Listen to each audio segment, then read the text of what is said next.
Marksheet. बाबू था, बाबू ही रहा 10 साल तक, उसका नाम है मनमोहन सिंह। जब भी राष्ट्र संकट में हुआ ये नजर नहीं आए, लेकिन मेरा एक्सपीरियंस से कहता है जब जब राष्ट्र पे संकट आया है, अनादिकाल से देख लिए, डिग्री वाले कभी सामने नहीं आए। जिस पे डिग्री नहीं है वही खड़ा बचा रहा है।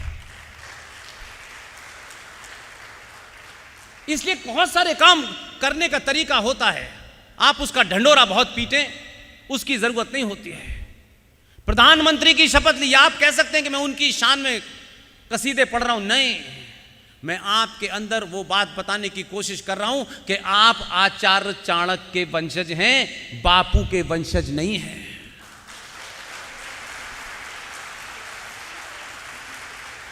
आप परशुराम के वंशज हैं। आप अपने पूर्वजों की सही रूट पता करिए, और आप जब भूले तो बापू ने महाकल्याण कर दिया। इसलिए उस बात तक ले जाने के लिए बार बार मैं ये सब बात आपको बता रहा हूं। 14 में जिसको चुना उस पर डिग्री है, वो क्लेम भी नहीं करता, लेकिन अच्छे अच्छे डिग्री वाले बाहर खड़े हैं। उसकी विजन देखिए, चुनाव जीता, जो उनका अपना मात्र संगठन है राष्ट्रीय स्वयंसेवक संघ, उसके हेड ऑफिस गए, नमस्कार किया, वापस आए, दूसरे दिन राष्ट्रपति भवन पहुंचे। लोग नहीं जानते हैं क्योंकि खबरों में ये चीजें कम दिखाई जाती हैं। कोई 4-5 ट्रक लेकर के कोई प्रधानमंत्री पहली बार राष्ट्रपति से मिलने गया, और आप ही के प्रदेश का एक महान पढ़ा लिखा आदमी सोनिया गांधी, जिन्हें प्रधानमंत्री नहीं बनाना चाहती थी, उन्हें राष्ट्रपति बना दिया। लेकिन अगर आप कहीं सही जगह हों और आपको लगता हो कि यह आपकी सही जगह नहीं है, तो आप अगर बदला लेना चाहें तो प्रणब मुखर्जी से सीखिए।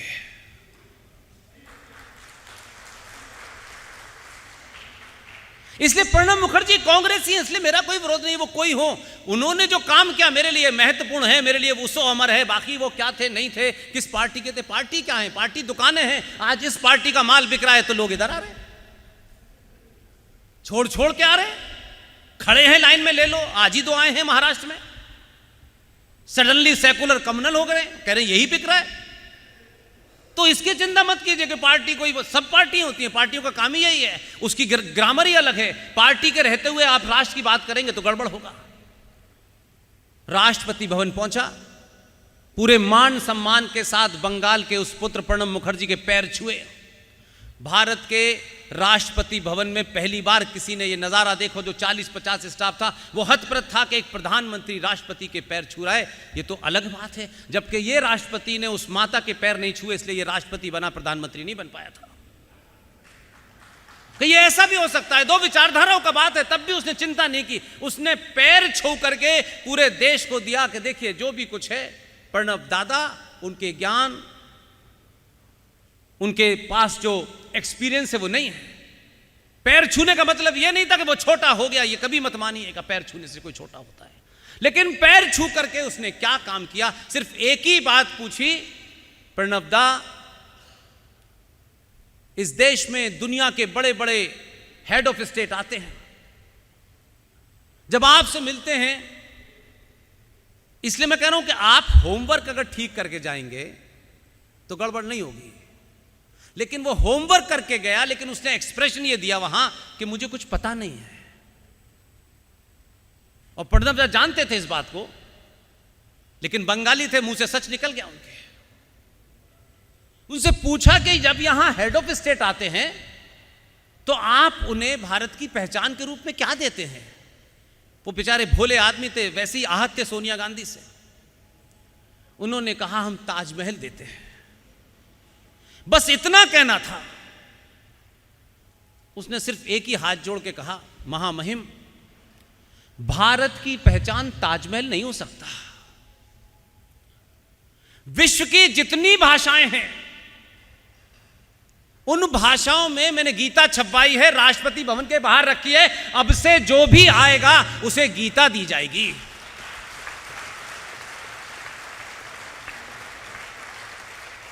और आप कहेंगे गीता देने से क्या होता है? गीता देने से क्या होता है ये बताता हूं। और मैं कोई बात ऐसी नहीं कहूंगा जो टेलीविजन पे आपने देखी हो, आप इग्नोर कर जाते हैं, मैं करता नहीं हूं। एक स्ट्राइक हुई पाकिस्तान में।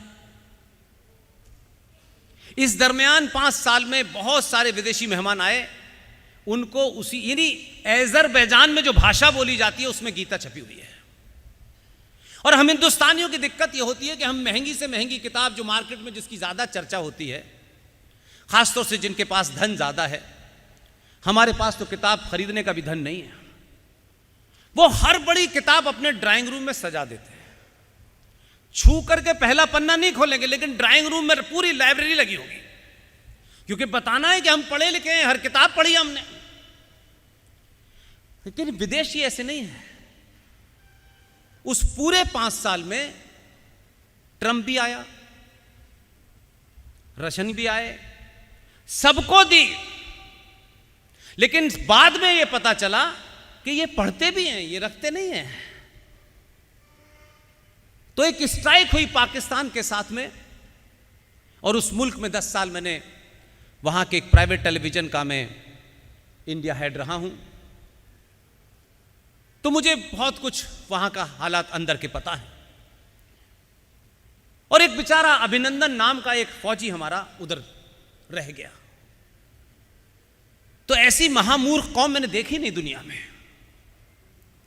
उस अभिनंदन को पकड़ के कहते हैं कि अब कश्मीर पे समझौता होगा, बार्गेन करो इंडिया से, अभिनंदन को जब ही छोड़ेंगे जब ये कश्मीर खाली करेगा। शेख चिल्ली देखे आपने? शेख चिल्लियों के बाप हैं वो, और ये छोड़ा नहीं। तो जो ट्रंप को गीता दी थी वो उसने पढ़ ली थी। ट्रंप ने ट्रंक कॉल करके कहा उनसे 9 बजे तक छोड़ देना, उसके बाद मुझे नहीं मालूम क्या होगा। और अगर आपको मेरी बात में लगता हो कि मैं आपके सामने ऐसे ही कह रहा हूं, पाकिस्तान टेलीविजन को रिवाइंड करिए और देखिए कि पाकिस्तान का फॉरेन मिनिस्टर ये कह रहा है कि आर्मी चीफ मेरे कमरे में आए थे, इनको पसीना तरबतर हो रहा था, और ये बार बार कह रहे थे खुदा के वास्ते अभिनंदन को 9 बजे तक छोड़ दो, नहीं भारत ने अपनी मिसाइल ऑन कर रखी है। बदलाव ऐसे भी होता है। एक गीता देने से लोगों को समझ में आया कि ये गीता रखते थे, अब ये पढ़ने लगे हैं। इसलिए छोटी छोटी चीजों से कैसे बदलाव होता है, इसलिए मैं संविधान पे लाया। इसलिए मैंने बंगाल की बात की कि नंदलाल बोस ने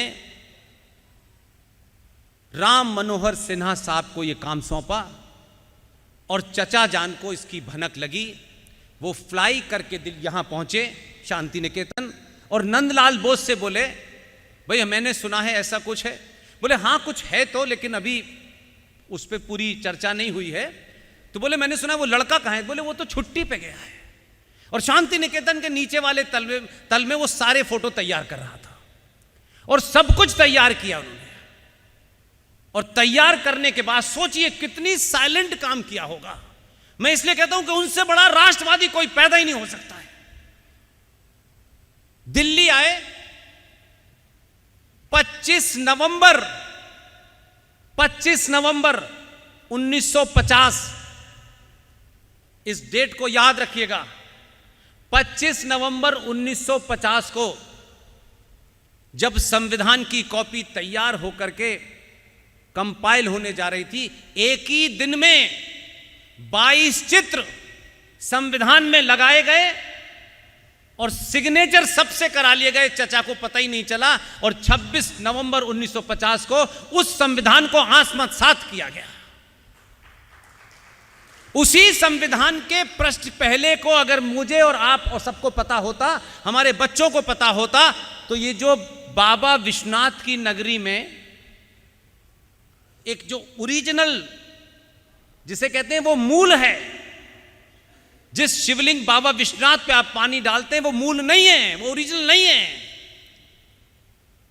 जहां 10 लोग नहीं खड़े होते थे वहां आज 10,000 लोग खड़े हो सकते हैं। और लोग भाई भतीजेवाद की बात करते हैं, लेकिन राष्ट्रों के जीवन में ऐसा समय आता है कि जब आप एक सोच से दूसरी सोच में जाते हैं तो बहुत सारे लोगों को बड़े सारे सवाल उठाने पड़ते हैं। आप सोचिए कि उस बाबा विश्वनाथ के मंदिर में जहां 10,000 लोग खड़े हो सकते हैं, वहां मोदी की मूर्ति नहीं है, वहां बीजेपी की मूर्ति नहीं है, वहां किसी नेता की मूर्ति नहीं है, वहां अहिल्याबाई होलकर की इतनी बड़ी मूर्ति है कि दुनिया देखेगी। यह बात मुझे इस बात के लिए इंस्पायर करती है कि अपने समय में जब फैसला लेने का समय हो तो आने वाले 1000 साल को ध्यान में रखकर फैसला लीजिए। अहिल्याबाई होलकर अपने जाते जाते मूर्ति नहीं लगा के गई, न उसका कोई वंशज है, न कोई दबाव है, न वोट बैंक है। तब भी षष्ठी ने, उस आदर्श शक्ति ने किसी को चुना और आज वहां अहिल्याबाई होलकर की इतनी बड़ी मूर्ति है कि दूर से नजर आ जाएगी। क्या वोट मिलेंगे अहिल्याबाई होलकर की मूर्ति लगाने से? नहीं मिलेंगे। लेकिन आने वाली नस्लों को बताना है कि 14 से पहले भी हजारों लोग इतने ही बड़े भक्त थे, इतने ही बड़े राष्ट्रवादी थे, लेकिन उनको उस वक्त के सत्ता पे बैठने वाले लोगों ने कैसे दबाया। इसलिए उस शिवलिंग जिसकी खोज आज वहां चल रही है, और कुछ लोग महान हैं और हम भी वही काम बकते हैं, किसी शब्द को बोलने से पहले कम से कम 2 मिनट उसको विचार कीजिए हम क्या कहने जा रहे हैं। हमने प्रचारित किया है ये ज्ञानवापी मस्जिद। ज्ञान का मस्जिद से कोई संबंध नहीं है, कोई संबंध नहीं, दूर दूर तक नहीं है। माफ कीजिएगा, ये बात ऐसी नहीं है। ये मैं आपको, क्योंकि वो जो आसमान से आई थी बिना कॉरियर के, वो बचपन में पढ़ चुका हूं, इसलिए कंफ्यूजन नहीं होना चाहिए। यहां अगर एहसान भाई बैठे हो तो इतने कलमे सुनाऊंगा कि भूल जाएंगे कुरान शरीफ। ज्ञान, वापी और मस्जिद। इस्लाम में मस्जिद कोई पवित्र स्थल नहीं है, कोई सेक्रेट प्लेस नहीं है। मस्जिदें समय समय पे बनी और सड़क चौड़ी करने, होटल बनाने, स्कूल बनाने के लिए मस्जिदें तोड़ी गईं। और यहां नहीं, ये छोटे भाई का पजामा बड़े भाई का कुर्ता पहने जो घूम रहे हैं, इनकी बात नहीं कर रहा मैं। वो जो ओरिजिनल है, जो ऊंट पे बैठ के खजूर पेड़ का तोड़ते हैं ना, उनके यहां भी नहीं है। मस्जिद का कोई कंसेप्ट इस्लाम में नहीं है। नमाज कहीं भी पढ़ी जा सकती है, लेकिन हम मूर्ख हिंदुओं ने क्या किया? सारे धर्म बराबर हैं, सारे धर्म बराबर हैं। धर्म तो सिर्फ एक है, न जिसका कोई आरंभ है न जिसका कोई अंत है। हां, मजहब आए, कोई 1400 साल पहले आया, कोई 2000 साल पहले आया, कोई 3000 साल पहले आया। हर मजहब का कोई ना कोई रहनुमा है, कोई ना कोई पैगंबर है, उसकी किताब है, और उसका रहनुमा मर गया। उसके पैदा होने की डेट है, उसके जाने की डेट है। ईसा मसीह की है, वो लटके हुए, मम्मी का पता नहीं है। उनकी भी डेट है, वो 2000 साल पहले आए थे, 1400 साल पहले आए थे, वो आए, वो भी चले गए। वो किताब मौजूद है। प्रकृति ये कहती है, जो भी पैदा हुआ है, जो भी पैदा हुआ है, जिसमें जान है, उसका मरना निश्चित है। इसलिए सारे धर्म बराबर नहीं हो सकते, क्योंकि सनातन इस सृष्टि के उत्पत्ति के साथ ही पैदा हुआ है, और जब तक यह सृष्टि है तब तक सनातन रहेगा। न सनातन को कोई मार सकता है। अपने राजनीतिक स्वार्थों के लिए 2-2 कौड़ी के लोग राजनीति करने वाले सनातन को डेंगू बता रहे हैं। जो खुद शक्ल से डेंगू हैं, वो सनातन को मारने की बात कर रहे हैं। सनातन अनादिकाल तक है, और सनातन कोई पूजा पद्धति नहीं है। यह मंदिरों का कंसेप्ट बहुत बात का है। सनातन शुद्ध रूप से, अगर आज के बच्चे से मैं कहूं कि सनातन को हम एक्सप्लेन करें, तो सनातन का शब्द का अर्थ है साइंस। ये इसलिए कहना पड़ रहा है कि शब्द साइंस बाद में आया, लेकिन आज का बच्चा साइंस जानता है, विज्ञान शब्द नहीं जानता। तो साइंस है और 5 चीजों के ऊपर यह सनातन चल रहा है। हम जाने अनजाने में कहते हैं कि ये 5 तत्व, जब हमारा शरीर में से प्राण निकल जाते हैं तो हम क्या कहते हैं? हमने 5 तत्वों में शरीर को विलीन कर दिया, यही कहते हैं। ये 5 तत्व क्या हैं जो जिसके कारण ये जीवन चल रहा है? ये जैसे ही रुकेंगे शरीर समाप्त हो जाएगा और फिर आप इसे आग के हवाले कर दें या किसी कब्र में दबा दें, ये एक अलग विषय हो सकता है। आपके सन्यासी को मैं आज की बात नहीं कर रहा, आज के सन्यासी की बात नहीं कर रहा। आपके सन्यासियों को, वो जो इतने पुराने पुराने थे, बरसा बरस वो जानते थे।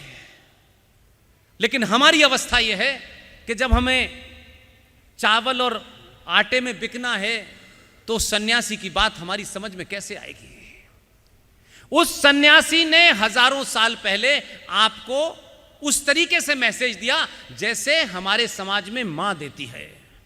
मां से बड़ा विद्वान दुनिया में कोई हो नहीं सकता। और उसने एक सिंबल से जोड़ा, क्योंकि वो जानता था कि ये समाज इतना समझदार नहीं है, इतनी निटिगिटी नहीं जानता है, तो उसने आपको जोड़ करके कहा अभी इतना ही करना है। सुबह उठ करके जब सूरज निकलने वाला हो, जब रात भर सारे पेड़ कार्बन डाइऑक्साइड देते हो, उस वक्त तो ये वर्ड था ही नहीं, लेकिन तब भी ऐसे ही होता था। ऐसा थोड़ी नहीं था क्या कहते कि 14 के बाद ऑक्सीजन देने लगा, उस वक्त भी ऐसे ही था, लेकिन उसका नाम कार्बन डाइऑक्साइड नहीं था, ना ऑक्सीजन था। आपके ऋषि मुनि ने कहा कि सुबह उठ करके जब आप सूरज निकलता है, उसकी पहली किरण निकलती है, तो जो पर्यावरण होता है उसमें सारा पेड़ पौधे कार्बन डाइऑक्साइड रात भर छोड़ते हैं, जो शरीर के लिए नहीं होती। और जैसे ही सूरज निकलता है, वही पेड़ जब उस सूरज की किरण से टकराते हैं तो प्रचुर मात्रा में ऑक्सीजन होती है। तो आज के बच्चों के लिए तो सुबह उस वक्त होती है जब दोपहर हो चुकी होती है,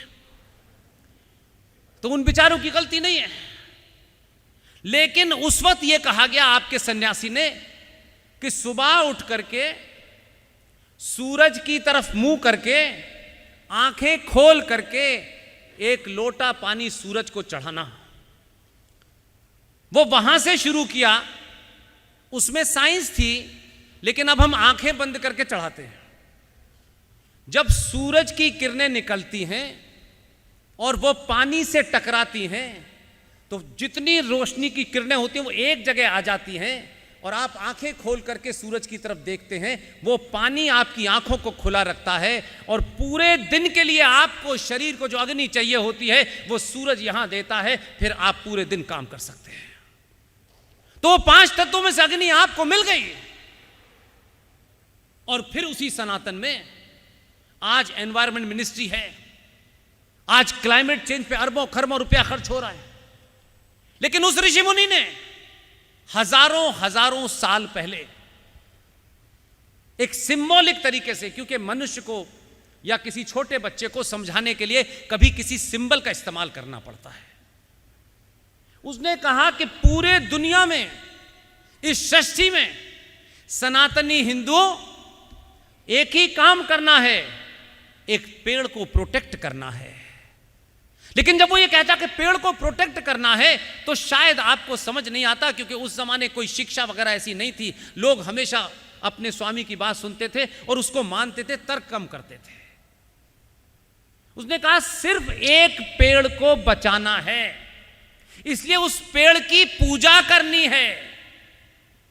पूरे ब्रह्मांड में एक ही पेड़ है जिसकी सनातनियों तुम्हें पूजा करनी है। पूजा करने का मतलब उसने ये नहीं कहा था कि जड़ में जाके दिया रख देना, उसको प्रोटेक्ट करना, क्योंकि पूरे ब्रह्मांड में एक ही पेड़ है जो पीपल का पेड़ है, जो 24 घंटे ऑक्सीजन देता है, इसलिए उसको प्रोटेक्ट करने के लिए किया उसने। तो पीपल को आपकी आस्थाओं से जोड़ा। और फिर क्या है? पानी। पानी आपके जीवन के लिए है कि नहीं है? आप भारत में किसी नदी में चले जाएं,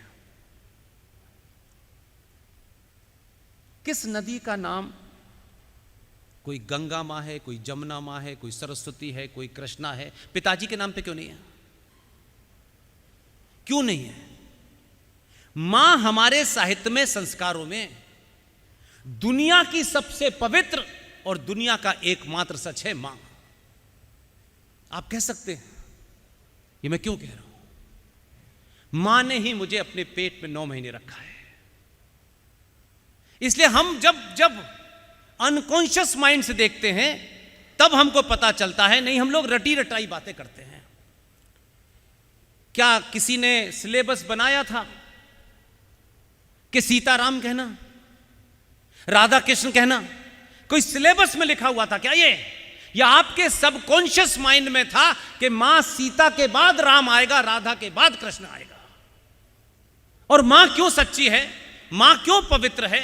मां दुनिया में एकमात्र सच है। जैसे सूरज निकलता है पूरब से, ऐसे ही मां सबसे बड़ा सच है। क्योंकि इसको हम नहीं जानते, अंग्रेजों ने हमारी उन चीजों को बड़ी बारीकी से तय किया और हमारी उस जड़ को काटा। इसलिए मैं आपको समझाना चाहता हूं। इस मन से राजनीतिक बात हो सकती है, लेकिन मेरा वो एजेंडा नहीं है आज। वो मैं कल निकलूंगा सीकर में, वहां दूंगा मैं, क्योंकि ये मंच दूसरा है। यहां मुझसे ज्यादा बड़े बुजुर्ग लोग, बड़े संगठन के लोग, 100 साल तक काम करने वाले लोग, अलग अलग क्षेत्रों में लोग बैठे हैं, इसलिए उनके सामने रखना चाहता हूं। मां क्यों सच है? दुनिया बदल गई, बहुत मॉडर्न हो गए, लेकिन मां के पेट से ही जन्म होता है ना। अंग्रेजों ने आपकी इस ताकत को समझ लिया था, तो क्या किया उन्होंने कि जब आपके कलकत्ता में स्कूल खोला, और स्कूल खोलने के बाद जो गवर्नमेंट, जब नौकरियां बटी, तो हिंदुस्तानी को जो आवेदन करना है, तो उस आवेदन में आपके डेट ऑफ बर्थ सर्टिफिकेट, आपके पिता कौन है, वो आजादी के बाद भी चला। जब तक चाचा नेहरू के लोग थे सत्ता में, तब भी ये चला कि कोई आवेदन करने के लिए आपको अंग्रेज अफसर से अपना डेट ऑफ बर्थ और पिताजी का नाम अटेस्ट कराना होगा। था या नहीं था? अब आपसे मेरा एक सवाल है। मैं स्वर्गीय बलदेव प्रसाद का बेटा हूं। यह दुनिया में कौन जानता है? कौन जानता है बताइए? मां के अलावा कोई और जानता है? जान ही नहीं सकता। सिर्फ मां जानती है, जो मेरी मां, जिसका अभी 1.5-2 महीने पहले स्वर्गवास हुआ है, वही जानती है कि पुष्पेन का पिता कौन है। लेकिन अंग्रेज अफसर ने आपकी उस पूरी सभ्यता को काटने के लिए कहा कि नहीं, ये जो अंग्रेज गजेटेड ऑफिसर है, ये बताएगा कि तुम अपने पिता का जो नाम लिख रहे हो, जब तक ये अटेस्ट नहीं करेगा तुम्हारा बाप ये है, ये झूठा है। कभी सोचा आपने कि सबकॉन्शियस कितनी बड़ी बात है? बहुत छोटी सी बात है। इसलिए बहुत सारे लोग चाहते हैं कि 10 साल में 10,000 साल का इतिहास ठीक हो जाए। होगा नहीं। इस सरकार के मुखिया की अप्रोच की बात कर रहा हूं, और यह भी ध्यान रखिएगा, 2 के अलावा वहां भी बहुत गड़बड़ है, इसलिए 2 से बात कर रहा हूं बस। उन्होंने जब शपथ ली, अग्रवाला साहब, तो शपथ लेने के लिए पहला गवर्नमेंट ऑर्डर आया जियो, जो आपने नहीं देखा होगा, क्योंकि हम तो दूध कम हुआ, पेट्रोल कम हुआ कि नहीं हुआ, हमारी निगाह में इससे ज्यादा कुछ है ही नहीं।